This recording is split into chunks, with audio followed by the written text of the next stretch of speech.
എന്ന് നമ്മൾ കുറച്ച് കൊഞ്ച് വാങ്ങിയിട്ടുണ്ടായിരുന്നു. അതെങ്ങനെയാണോ കുക്ക് ചെയ്യേണ്ടതെന്നോ എങ്ങനെയാണ് വൃത്തിയാക്കേണ്ടതെന്നോ ഒന്നും എനിക്കറിയില്ലായിരുന്നു. എന്നാലും വാങ്ങിയ സാധനം കളയാൻ പറ്റില്ലല്ലോ എന്നോർത്ത് ഒന്ന് ക്ലീൻ ചെയ്ത് നോക്കി. വേസ്റ്റായിരുന്നു കൂടുതലുണ്ടായിരുന്നത് എടുത്ത് വന്നപ്പോൾ. അതിലേക്ക് കുറച്ച് മഞ്ഞൾപ്പൊടി, കുറച്ച് മുളക് പൊടി, അല്പം ഉപ്പ്, കുറച്ച് വിനാഗിരി എല്ലാം കൂടി ഒഴിച്ച് ഒന്ന് ഫ്രിഡ്ജിൽ വെച്ചു ഒരു അരമണിക്കൂറോളം.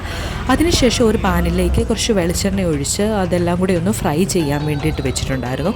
അതേ പാനിൽ തന്നെ ഇഞ്ചി, വെളുത്തുള്ളി, പച്ചമുളക്, സവാള, കറിവേപ്പില എല്ലാം കൂടി ഇട്ടൊന്ന് വഴറ്റിയെടുത്ത് കുറച്ച് ഉപ്പും കൂടി ഇട്ടു. അതിനുശേഷം തക്കാളി ഇട്ട് കൊടുത്ത് അതൊന്ന് വെന്ത് കഴിഞ്ഞപ്പോഴത്തേക്കും മുളക് പൊടി, മഞ്ഞൾപ്പൊടി, ഗരം മസാല, കുരുമുളക് പൊടി എല്ലാം കൂടെ നന്നായിട്ടൊന്ന് വഴറ്റി കൊടുത്ത് കുറച്ച് വെള്ളം കൂടെ ഒഴിച്ച് നമ്മൾ വറുത്ത് വെച്ചിരുന്ന കൊഞ്ചും കൂടെ ചേർത്ത് കൊടുത്തിട്ടുണ്ടായിരുന്നു. പിന്നെ നല്ല ചൂട് ചോറിലേക്ക് കുറച്ച് മോര് കറി ഒഴിച്ചിട്ടുണ്ടായിരുന്നു. പിന്നെ കുറച്ച് പോർക്കായിരുന്നു ഉണ്ടായിരുന്നത്. പോർക്ക് കറി ഇട്ട് നമ്മുടെ ഈ ചെമ്മീൻ ഉണ്ടാക്കിയത് കൂടെ ഇട്ട് കൊടുത്ത് ഒന്ന് കഴിച്ച് നോക്കി. നല്ല അടിപൊളി ടേസ്റ്റായിരുന്നേ.